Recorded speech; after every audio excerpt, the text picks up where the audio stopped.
What's up, guys? Welcome to another episode of Broke Girls Art School. In today's episode, I will be showing my first ever tattoo tutorial, and I'll be going over some different black and gray shading techniques for this mermaid.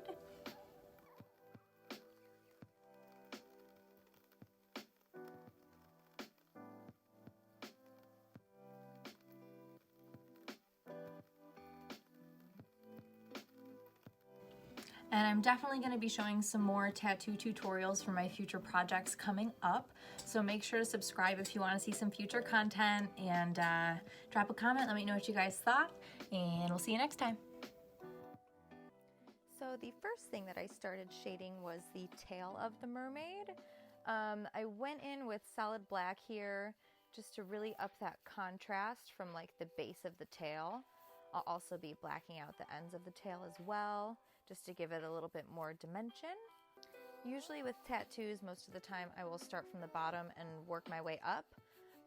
Definitely always a good idea to go from dark to light, especially if you're using color. Doesn't matter so much if it's just black and gray, but I usually get my darker stuff out of the way first. So for the tail, I then went in with my 3-liner to get in between the little scales and just get the little, the black part out of the way. So I'm going to be brushing out that black ink into like more of a gray wash gradient at the end of the scales. I think it'll give it a cool like visual effect. As you can see here, getting that black out of the way. And then next I went in with my Bug Pin 7 curved mag. And this was like a medium gray wash, probably like a 6 or 7 drip in the cup. Yeah, just brushing out that black to give the tail a really nice effect.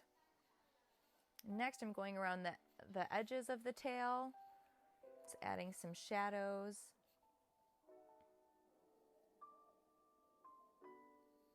Now we're going in starting to shade the body. I first went in with like a mid-tone, probably like a 5 or 4 drip on the stomach, and smoothed that out really nice. And then I went a little bit lighter on the outside of that, then fading into skin tone.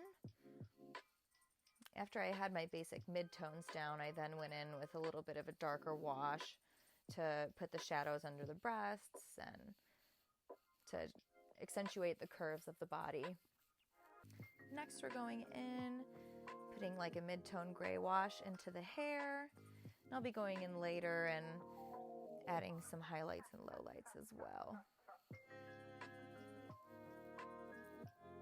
So for hair, a lot of the times as well, besides the lines, I'll tilt my mag to the side and kind of brush in some more texture. So it's not a harsh, heavy line, but it's adding a little bit more detail to the hair. Make sure you take your time brushing it out to make it nice and smooth, and always whip shade in the direction that you want the hair to go. Next, we're going in on the face. Definitely always recommend going in really light first with the face, and then you can always build on it. Better to not go in too dark too quick. So I went in with probably like a 2 drip for the first layer, and now I'm just kind of working in some deeper shadows and little eyelashes and darkening the lips. The face was about the size of a quarter, so the smaller the face, the simpler the shading. And here we have the finished product. I had so much fun doing this mermaid piece and can't wait to do more. Don't forget to drop a comment with any questions that you might have, and make sure to like and subscribe. Thanks, everybody.